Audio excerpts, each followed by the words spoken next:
Halo, aku Putri. Di video kali ini seperti judulnya, aku akan sharing ke kalian gimana sih caranya biar kita lebih percaya diri atau gimana caranya biar kita bisa meningkatkan self-confidence kita. Nah, buat kalian atau bahkan diri aku sendiri yang kadang-kadang masih kurang pede gitu ya dengan kemampuan dan sebagainya, jangan khawatir karena self-confidence ini memang sesuatu yang harus dibentuk, sesuatu yang harus dibangun secara perlahan-lahan dan juga bertahap. Oke, sebelum aku lanjut nih ke gimana sih caranya biar bisa kita lebih percaya diri, aku akan ngasih tau ke kalian dulu apa sih pengertian atau definisi dari percaya diri ini. Jadi, confidence itu artinya adalah sikap percaya terhadap kemampuan, value atau nilai, dan juga keputusan yang kita ambil sendiri atau keputusan yang dimiliki oleh diri kita sendiri. Nah, ada beberapa hal kenapa kita harus percaya diri. Yang pertama adalah punya dorongan untuk memulai atau melakukan sesuatu, atau ya dorongan secara internal dari diri kita. Misalkan nih, kita udah percaya diri dengan kemampuan yang kita punya. Kita tahu kita bisa melakukan kemampuan tersebut. Nah, jadinya kalau misalkan nanti ada tugas atau ada kesempatan yang berkaitan dengan kemampuan kita akan terdorong untuk mengambil kesempatan tersebut atau melakukan tugas itu. Nah, kebalikannya juga, kalau misalkan sebenarnya kita udah punya kemampuannya, tapi kita nggak pede, malah jadinya kita mengurungkan niat untuk mengambil kesempatan tersebut, yang padahal kesempatan itu bisa meningkatkan value kalian. Yang kedua, dengan percaya diri kita jadi punya kemampuan untuk berdiri sendiri. Nggak perlu selalu bergantung dengan orang lain, nggak perlu selalu nungguin orang lain untuk mengambil suatu keputusan. Jadi istilahnya nggak perlu ngikut-ngikut. Misalkan orang A, ya kita ikut A gitu. Karena kita nggak yakin dengan kemampuan kita yang sebenarnya mungkin B gitu, bukan A. Yang ketiga, dengan kita percaya diri juga dapat mengatasi ketakutan. Yang keempat, dengan percaya diri kita juga bisa memperluas nih limits kita atau batasan kita. Kadang kita ngerasa kalau misalkan kita itu udah nggak bisa belajar lagi, udah di situ-situ aja dan nggak bisa lebih dari yang kita sekarang ini. Padahal sebenarnya kita itu masih bisa terus berkembang selama kita hidup, jadi masih bisa terus belajar lagi dan juga menjadi pribadi yang lebih baik. Yang kelima, dengan percaya diri itu bisa membantu kita untuk membuat keputusan yang tepat. Seperti yang tadi aku bilang, kalau misalkan ada suatu kesempatan nih yang datang ke kita dan ternyata kesempatan tersebut memang memiliki value yang tinggi atau bisa meningkatkan value diri kita sendiri. Nah, dengan kita sudah percaya dengan kemampuan kita, maka kita bisa berpikir lebih jernih untuk menimbang-nimbang kesempatan tersebut, untung dan juga ruginya.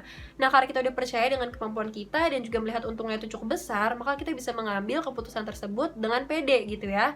Sebaliknya, kalau misalkan kita nggak pede, ya udah akhirnya kalian tolak kesempatan tersebut, padahal sebenarnya itu bisa meningkatkan value kita atau untungnya itu cukup besar. Yang terakhir adalah bisa menjadi daya tarik bagi orang lain. Nah, ini bukan hanya untuk hubungan romantis saja, tetapi menurut aku dengan kita percaya diri itu juga bisa menjadi daya tarik pada hubungan profesional dan sebagainya.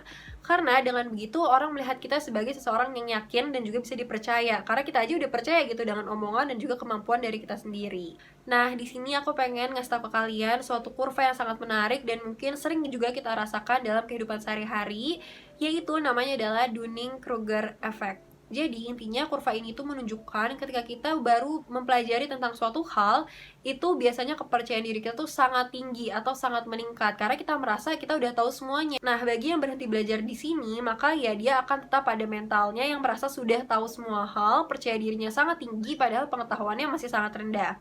Nah, bagi yang lanjut belajar, maka mereka teruskan pengetahuannya bertambah, justru mereka malah merasa, aduh gue belum tahu banyak nih, sehingga kepercayaan dirinya menurun.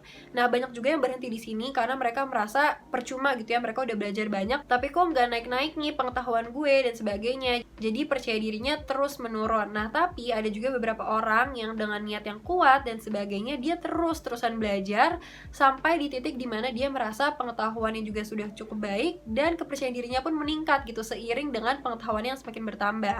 Malah kepercayaan dirinya itu bisa sama dengan waktu dia awal belajar yang dia belum tahu apa-apa. Mungkin pelajaran yang bisa kita ambil dari Dunning-Kruger efek ini adalah jangan cepat puas ya dengan apa yang kita pelajari, jangan cepat merasa udah tahu semuanya, karena ya siapa tahu itu hanya permulaan doang sebenarnya. Banyak yang masih bisa kita pelajari lagi. Oke, sekarang akan aku rangkum dulu sedikit apa sih yang udah kita pelajari gitu ya. Yang pertama tadi udah ada pengertian dari percaya diri, terus kenapa kita harus percaya diri, dan juga ada kurva menarik yaitu Dunning-Kruger effect. Nah, sekarang aku akan share ke kalian gimana sih caranya biar kita bisa lebih percaya diri. Yang pertama adalah mengetahui kondisi diri kita. Jadi kita harus tahu dulu nih kelebihan kita itu apa biar bisa kita tingkatkan atau kita pertahankan. Lalu kita juga harus tahu kekurangan kita, bukan untuk merendahkan diri, tetapi untuk bisa kita tutupi dengan kelebihan atau justru diperbaiki kekurangan tersebut. Dan yang perlu diingat adalah tidak ada yang sempurna, jadi dalam menentukan hal-hal ini itu ya harus pelan-pelan dan juga bertahap. Jadi mungkin untuk yang mempunyai sifat perfeksionis itu harus agak hati-hati biar nggak beban ke diri kita sendiri. Sebelum lanjut ke step berikutnya, gimana caranya biar bisa lebih percaya diri, aku mau ngasih tahu ke kalian 2 serum skincare yang lagi sering banget aku pakai, udah kurang lebih 2 minggu atau 1 minggu lebih gitu. Pokoknya aku suka banget karena memang hasilnya tuh kelihatan dari pertama kali, dari hari pertama aku pakai. Apakah 2 serum yang tadi aku sebutin? Yap, bener banget, ini adalah serum dari Scarlet Whitening. Ini ada yang niacinamide 5% dan juga ada yang retinol. Tapi pertama aku pengen bahas dulu yang retinol, karena mungkin seperti yang kita sudah tahu, retinol itu adalah salah satu ingredients dalam skincare yang booming banget, yang kayaknya memang populer gitu ya di kalangan skincare ini. Selain retinol, di dalam serum tersebut juga mengandung pomegranate extract, ada hexapeptide, allantoin, dan juga vitamin C yang bisa membantu meningkatkan regenerasi kulit, membantu memperbaiki tekstur, merawat kulit yang berjerawat, menghambat tanda-tanda penuaan, dan juga keriput. Nah, mungkin ini sih yang bisa bikin retinol itu sangat terkenal gitu ya, karena memang banyak sekali keuntungannya atau kelebihannya. Cara pakainya itu mudah banget. Yang pertama, pastiin kalian pakai di malam hari saja untuk mengurangi iritasi. Lalu, teteskan 2-3 tetes serum ke telapak tangan kalian. Lalu setelah itu kalian ratain sebentar di telapak tangan kalian dan langsung aja kalian ratakan ke bagian wajah dan juga leher ya, biar leher kalian gak beda sendiri gitu dengan muka kalian. Setelah itu tunggu 1-3 menit sampai serumnya itu meresap. Ada sedikit notes untuk para pemula atau catatan ya. Jadi untuk pemula yang baru menggunakan retinol itu disarankan hanya 2-3 kali dalam seminggu biar kulitnya bisa beradaptasi dulu dengan ingredients yang baru ini. Tapi kalau setelah 2-3 kali seminggu itu tidak ada reaksi negatif atau tidak ada hal-hal buruk lainnya, bisa digunakan setiap hari. Serum retinol ini memiliki beberapa do and don'ts, yaitu hal yang boleh dilakukan dan hal yang tidak boleh dilakukan. Untuk yang boleh atau harus dilakukan adalah yang pertama, gunakan di malam hari untuk mengurangi iritasi.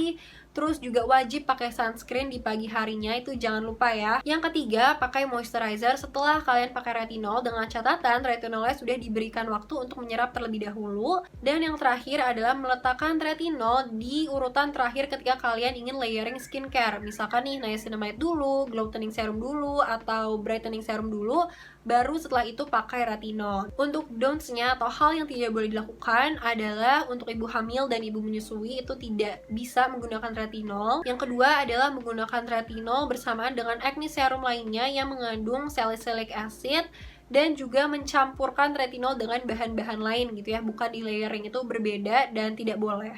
Yang kedua, aku pengen ngasih tau ke kalian salah satu serum terfavorit aku dari Scarlet Whitening, yaitu niacinamide 5% ini. Kenapa aku bisa bilang ini adalah salah satu serum terfavorit aku? Karena memang hasilnya itu udah kelihatan dari pertama kali aku pakai. Dari hari pertama pun udah kelihatan. Serum ini mengandung niacinamide sebanyak 5%, ada beta-glucan, ada phyto extract, terus ada Tego Cosmo C100, dan juga ada allantoin. Dengan kandungan-kandungan tersebut, serum ini tuh bisa membantu memperbaiki skin barrier kita yang sedang rusak sebagai anti-inflamasi dan juga mempercepat penyembuhan luka, sehingga dia juga bisa mengurangi hiperpigmentasi dan mencerahkan kulit kita dan meningkatkan produksi kolagen. Untuk cara pakainya hampir mirip dengan yang retinol tadi. Jadi tuang sekitar 2-3 tetes serum ke telapak tangan kalian, lalu kalian ratakan untuk wajah dan juga leher biar leher kita nggak belang gitu ya.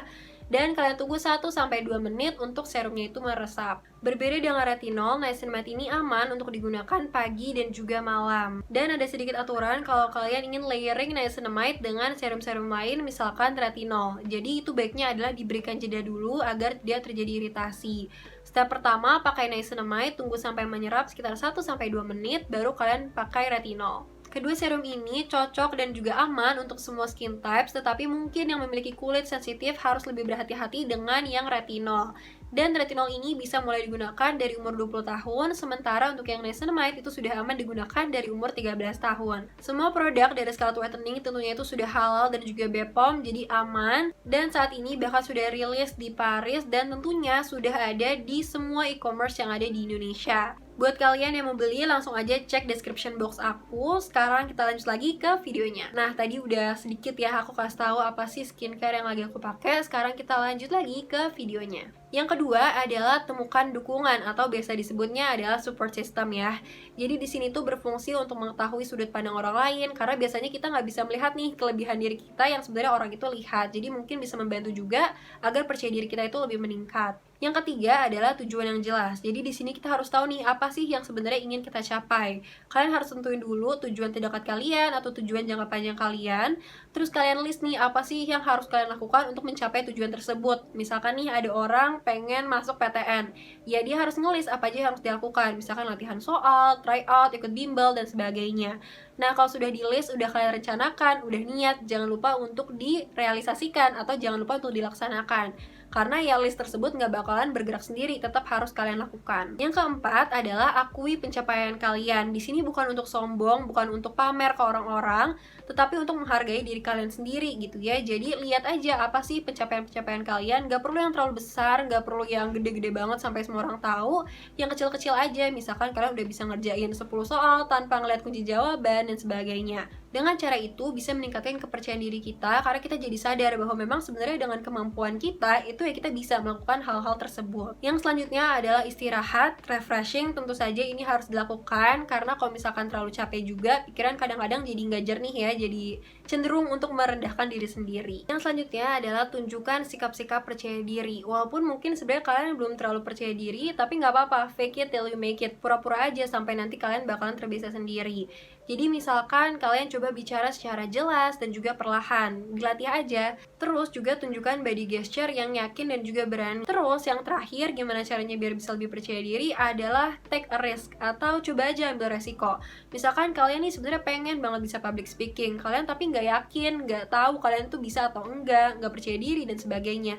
Coba aja, misalkan ada kesempatan nih kalian ditawari untuk jadi MC, jadi moderator, walaupun sebenarnya kalian nggak pernah, ya coba aja dulu. Siapa tahu ternyata kalian nyaman dan ya udah jadi bisa gitu di public speaking. Itu dia apa yang bisa aku kasih tahu ke kalian, yang bisa aku sharing ke kalian, gimana sih caranya biar kita bisa lebih percaya diri. Dan menurut aku memang kepercayaan diri itu naik turun ya. Kalau misalkan kita gagal sekali, biasanya sih kepercayaan diri kita itu juga ikut menurun. Jadi memang kuncinya adalah ya udah dicoba aja dulu, dilatih aja gitu ya diri kita. Tahu juga kalau misalkan memang tidak ada yang sempurna. Jadi kalau misalkan tiba-tiba ada kegagalan, ya bukan berarti udah selesai di situ aja gitu ya. Coba aja lagi, susun lagi apa yang kalian mau, apa yang kalian tuju, kemampuan kalian apa. Semoga video ini bisa bermanfaat buat kalian yang lagi nyari nih gimana sih caranya, kenapa aku nggak pede dan sebagainya. Terima kasih buat yang udah nonton. Dah.